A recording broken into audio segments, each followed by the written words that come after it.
dia awalnya dalam keadaan sholat, cinta masalah. Kalau dia dalam keadaan berzina misalnya, Masya Allah, dalam keadaan begitu, arwah itu nanti di alam ruh. Jadi dihinakan sebagaimana dia dicabutnya. Maka dari itu untuk biar sempurna wudhu kita, maka kita harus tahu ilmunya. Kemarin kita bahas tentang air ya. Tentang air. Air apa itu kemarin?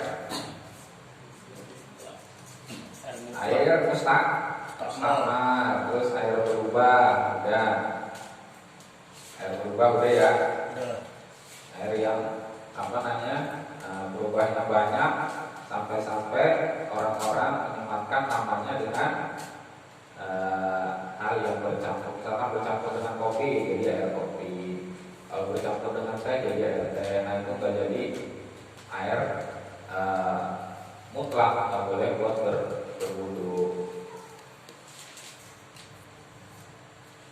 Nah sekarang air yang kena najis.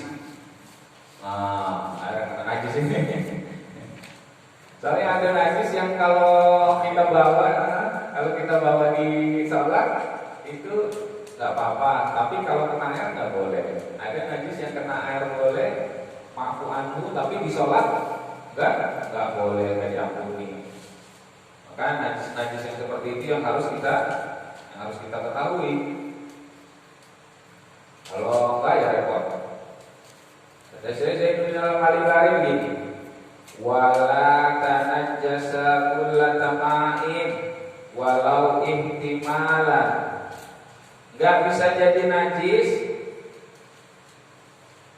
air 2 bulan. Air 2 bulan enggak bisa jadi najis walau ihtimala ka'an syaka bima'i ablaghuhuma amla. Walaupun dia itu air 2 bulannya dia perasa ragu, ini 2 bulan apa enggak nih? Kemudian masuk najis, misalkan bangkai apa? Kayak kecoa atau bangkai tikus misalkan, tapi airnya 2 bulan, bukan air sedikit. Tapi dalam keadaan ini 2 bulan dia ragu.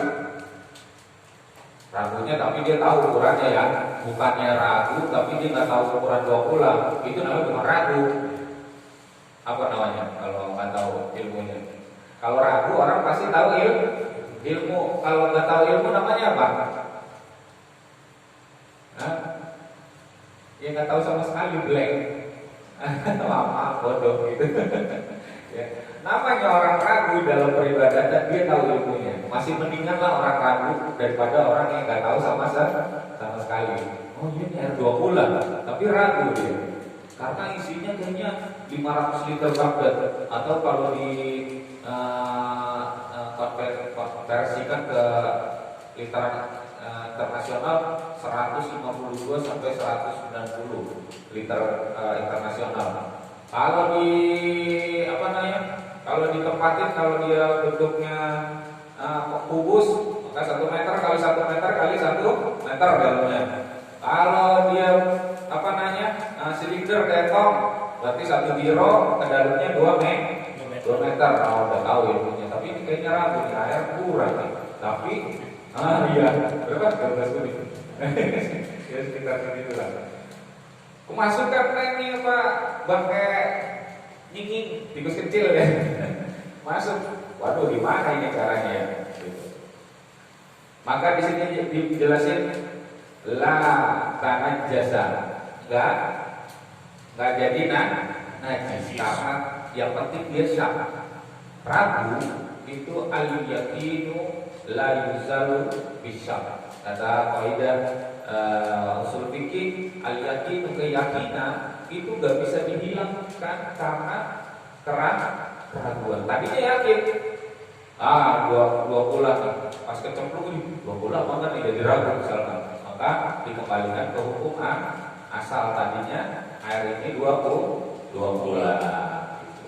Maka kalau ragu, tapi syaratnya ragu ya, jangan yakin ini kurang 2 bulan nih, misalkan air kurang misalkan segini nih, bejana 1 kali 1 udah pas banget benar tuh, kurang segini, waduh ini jadi 20 apa enggak nih? Ya, kurang keyakinan. Kemudian masuk ke situ najis, kemudian tambah tinggi airnya, wah tambah ragu kan, ragu. Maka dihukumi air itu enggak najis. Asalkan sah, asalkan ragu. Kalau yakin ini air kurang dari 20 maka enggak boleh. Maka airnya harus dibuang. Ini ingetin syaratnya air 20 ya. Air 20 bukan air sedikit. Kalau air sedikit ember masukkan najis dibuang. Tenang aja sih. Orang saya ember, yang ini air yang banyak. Iya. Jadi air banyak dan kalau kena najis masih apa namanya? Masih diampuni. Wa in tuyukinat qillatuhu qabla bimulaqatin najisin ma lam yataghayyar bihi. Walaupun dia meyakini sesudah diambil airnya kan jadi dikit. Oh ini jadi dikit, tadi kan ragu nih, udahlah tadi ngaji kayaknya karena ragu boleh air 20 kembalikan ke hukum asal. Kemudian diambil airnya jadi sedikit kan, karena diambil satu kali misalnya air ini. Gimana itu hukumnya? Ayo gimana? Ada yang tahu? Hukumnya gimana? Air udah kita hukumi 2 bulan kena najis, walaupun itu sah 2 bulan atau enggak kita hukumi jadi 2 bulan, enggak merubah air, yang penting najisnya itu. Kemudian kita ambil segayung. Ini jadi kurang. Gara-gara ini kurang, kurang segayung. Bagaimana? Hukumnya tetap suci. Karena kita ngambil air yang suci. Kan 2 bulan tadi kena najis. Kan suci lagi, ya kan? Mutahhir jadi air suci lagi walaupun kena najis. Terus diambil kemudian kurang lagi, ya nggak jadi. Yang penting tadi najisnya dibuang dulu, jangan diantepin aja. Najisnya harus dibuang dulu, jangan diantepin aja. Kalau diantepin aja ya ntar malah berubah, airnya jadi bau pakai tikus. Kalau airnya bau itu ya apa namanya bisa merubah air. Wa in istahlakat an-najasatu fihi wa la yajibu tab'udu an-najasin fi ma'in katsir. Walaupun itu bercampur, najisnya bercampur misalkan air kencing bercampur ke air 2 bulan, kan bercampur tuh. Tapi syaratnya kalau bercampur larut tapi air 2 bulannya enggak berubah. Air 2 bulan juga berubah karena air kencing. Kemudian itu masih belum dihukumi najis, masih air suci, syaratnya 2 bulan. Sekali lagi kita ngomongin air 2 bulan yang karena najis, bukan air sedikit ya. Air sedikit udah nggak usah diomongin lagi, buang aja udah. Namanya ini kan sayang, ada 100 pom ini kena najis dibuang, karena airnya boleh beli lagi. Berapa duit itu 1 pom? Wa la yajibu tab'udu an-najasin fi ma'in katsirin. Enggak wajib tab'ud. Tab'ud itu menjauh dari najis. Misalkan di air sungai ada misalkan najis mambang, kita hidup di sebelahnya itu najis mambang, hidup di sini. Ini enggak wajib untuk menjauh apa walaupun sebelahan najisnya. Misalkan kotoran tambangnya lewat. Kita hidup di sini nggak apa-apa karena hukumnya air itu dalam keadaan mutahhir, dalam keadaan suci. Gitu. Nah ini yang ngambang itu nggak wajib kita menjauh. Ini tapi jangan dulu, bukan sekarang. Jangan dulu pas orang kasih berak nyuci apa di kali ini. Jangan dulu. Sekarang yang namanya hukum ya, namanya hukum kita tahu ya apa. Kita tahu lagi zaman dulu. Tapi kalau sekarang ada lagi misalkan naik gunung misalkan kayak begitu ya kita udah tahu hukumnya jadi. Mungkin masih ada ya Pak. Mungkin masih ada. Kalau nggak ada ya alhamdulillah hidupnya jadi tenang-tenang aja. Nah, wajib menjauh bukan berarti harus diem aja, nggak wajib menjauh. Kalau orang nggak wajib menjauh berarti bilang ya udah diem aja di situ, nggak juga. Kalau nggak wajib menjauh hukumnya, nggak diwajibkan untuk menjauh, maka untuk tanzih, untuk berhati-hati kita boleh menjauh. Gitu. Ini kalau dalam keadaan terdesak menjauh itu nggak wajib. Kalau nggak terdesak kita ada tempat lagi untuk ngambil air di tempat yang lain yang jauh ininya najisnya, boleh menjauh. Gitu. Jadi kalau nggak wajib menjauh bukan berarti harus diem aja di situ. Ini dalam keadaan darurat. Misalkan kita di kali itu cuma satu ininya tempat ada lagi tempat ngambil air cuma itu doang. Lewat lagi aja pisang goreng. Gak wajib jauh karena emang tempat cuma satu itu aja. Tapi kalau misalkan banyak kita bisa menjauh tanzih untuk berhati-hati gitu. Nah ini ada lagi masalah. Walau bala fil bahri masalah fartafa'at minhu rahwatun fahiya najisatun intahaqqa anha min ainin najasati au minal mutaghayyiri ahadi awsafihi biha. Kalau ada orang kencing di laut, misalnya di sungai dia di laut, misalnya kemudian airnya itu berbusa, airnya berbusa kan dari berbusa.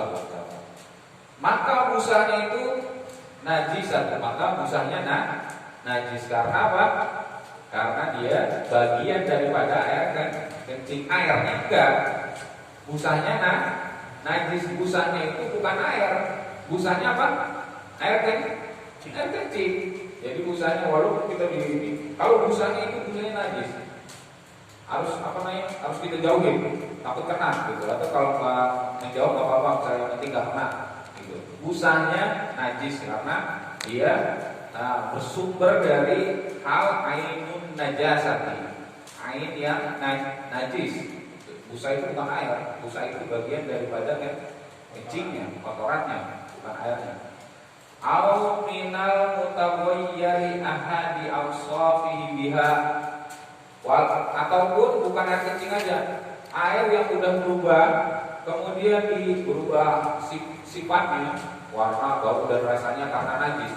Misalkan airnya air cucian misalkan, air cucian karena orok, karena ada ini kan udah berubah. Kemudian pas dicemplungin ke laut, di sungai misalkan itu berbusa, busanya juga bagian dari bagian dari air yang najis tadi, bukan bagian dari air laut atau bagian dari air sungai, bukan. Wa ila fala, kalau kita nggak jelas ini busanya air najis atau air suci, kalau kita nggak jelas maka dibalikin lagi ke hukum asal. Jadi suci walaupun berbusa. Itu tadi orang buang air itu berbusa, itu air suci apa air najis itu? Tahu ini juga buang-buang, nggak tahu. Maka dihukumi busanya itu suci. Jadi hal-hal yang hal-hal yang meragukan itu dikembalikan ke hukum asal. Air itu hukumnya apa? Asalnya suci. Air itu hukum asalnya suci. Kalau udah berubah ini dan itu bau, rasa dan warnanya baru hukumnya jadi najis. Kalau kita nggak tahu maka dihukumi ini berubah apa enggak nih air, maka didalilin hukum asal, yakni airnya suci, itu kembali ke hukum asal. Nah, 15 menit lagi. Walau turihat fihi ba'ratun fawaqa'at min ajli tarhi qatratun 'ala syai'in la tanajjasahu. Kalau dilemparin Kalau ada contohnya misalkan dilemparin kotoran onta, contohnya contoh orang-orang Arab kotoran onta. Kalau kita kotoran ayam misalnya nggak ada onta, karena di Arab binatang yang onta mulu, jadi contoh jadinya kotoran onta. Kemudian kena cipratannya, kena baju, kotoran onta atau kotoran ayam atau kotoran yang najis, cipratannya kena sarung. Tapi posisi airnya dua pula ya, air sungai, cipratan kena sarung. Hukumnya jadi gimana? Cipratannya kena sarung. Atau misalkan lagi di got-gotnya posisinya masih bersih nih, ada orang kencing, kecipratan. Gimana? Gotnya tapi masih bersih, masih bisa dipakai dulu, zaman dulu, buat zaman dulu. Tahu berapa itu? Kalau sekarang nggak usah kecipratan air kencing, bisa kecipratan air got juga udah najis. Dulu misalkan masih tahun 60-an, tahun 60-an masih bersih airnya. Kemudian ada kencing kecipratan sarungnya dia cipratan dari air kencingnya tadi. Yang jelas kecipratannya bukan kecipratan roboh, bukan kecipratan busa, kecipratan airnya ya, bukan kecipratan busanya, tapi kecipratan air. Nah, kalau busanya jelas, dia kan bukan bagian dari air, busa itu bagian dari air kan. Ini kecipratan air waktu pertama, saking kencangnya, ngeceratnya, terus sudah langsung kenapa itu? Itu air kencing misalnya. Karena baju kena sarung, untuknya apa itu? Hukumnya apa? Hukumnya najis apa? Enggak, itu sarungnya gitu. Ayo. Enggak. Kenapa itu kira-kira? Bisa dilap lah. Bisa dilap. Iya. Kasih air lagi, gosok lagi. Bisa dilap. Kalau busanya tapi kena itu busanya najis. Cipratannya kok enggak gitu nah. Betul jawabannya enggak, cuma jawabannya yang penting. Alasannya. Mungkin kalau kita pakai baju double bisa tak. Selamat itu bisa lebih nyari selamat itu. Dulu kan bawa baju 3 di sini taruh kena najis tengah jalan misalnya. Bagus itu, hati-hati, berhati-hati, warok dalam ibadah itu gimana?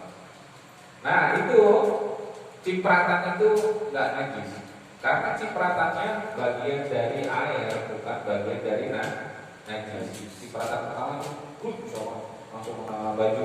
Nah cipratan pertama itu bukan bagian dari najis, tapi bagian dari air. Maka airnya dalam keadaan suci, kita kecipratannya suci itu bukan air najis. Karena air 2 pula kena najis, air 2 pula itu nggak apa-apa, selamat dari najis.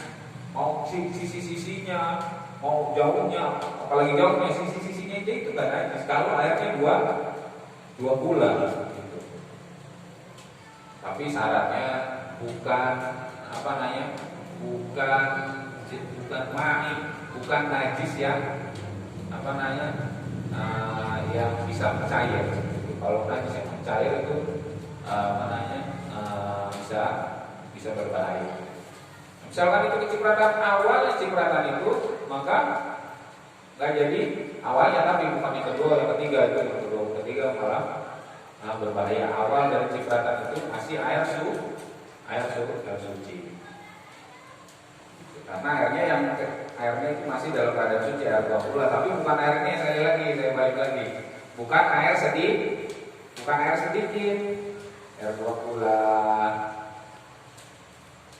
Kemudian wa yanjusul qalilul ma'i wa huwa maduna qullataini haitsu lam yakun waridan biwusuli najasin ilaihi.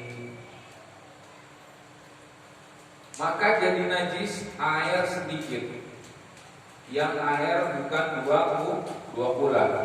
Haitsu lam yakun waridan biwusuli najasin ilaihi, di mana air itu nggak ngalir, air sedikit, kalau ngalir nggak apa-apa, kena najis masih bisa dipakai buat wudu, asalkan dia ngalir. Air sedikit, misalkan air ember, ngalir tapi dia, yang ini ada kocor, lubangnya di atas ada lagi ininya, yang jatuh gitu ya. Itu mah misalkan zaman dulu boros amat ya, sekarang mah sehari berapa gentong itu gitu, berapa drum. Kalau dulu mah emang masih di kampung ya, orang airnya ngocor dari ini, dari mana? Dari gunung, ngocor terus kena ember, terus embernya itu ngalir lagi buat orang dulu, jadi masalah. Atau berojokannya itu yang dari bambu, terus ini di sininya kena najis, ini terus ngalir najisnya, itu gak jadi masalah walaupun airnya sedikit, yang penting dia ngalir, syaratnya dia harus ngalir. Gak jadi najis. Ilaihi ya rabbil basaril mu'tadil ghairu ma'fuin anhu fil ma'i.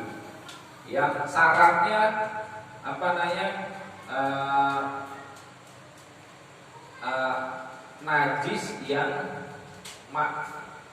walaupun bukan ma'fu anhu, ghairu ma'fuin anhu, walaupun dia bukan diampuni najisnya. Najis yang diampuni misalkan kalau di air itu binatang yang gak ngalir darahnya itu diampuni itu. Binatang yang gak ngalir darahnya misalkan apa tuh? Cicak kalau dibelek ada darahnya nggak? Nggak ada darah, itu ma'fu anhu, najis tapi diampuni. Najisnya kalau dia kena air, najisnya diampuni.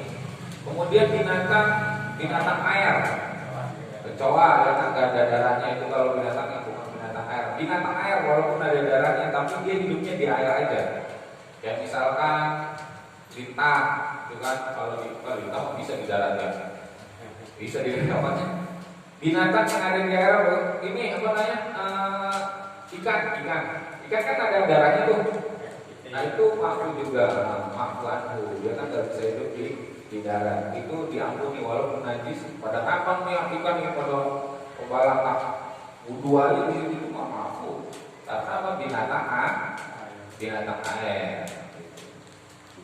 Nah itu najis yang ma'fu anhu di air. Yang ghairu ma'fu anhu, yang enggak diampuni, tapi diampuni kalau di dalam sholat. Baju kita kena najis itu di sholat diampuni kali, tapi kalau di air enggak diampuni. Kalau kenanya air sedikit misalnya. Contohnya misalkan darah nyamuk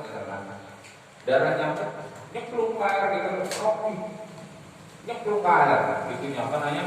Darahnya nyemplung ke air. Nah itu airnya jadi najis. Kalau airnya cuma satu ember, air sedikit, airnya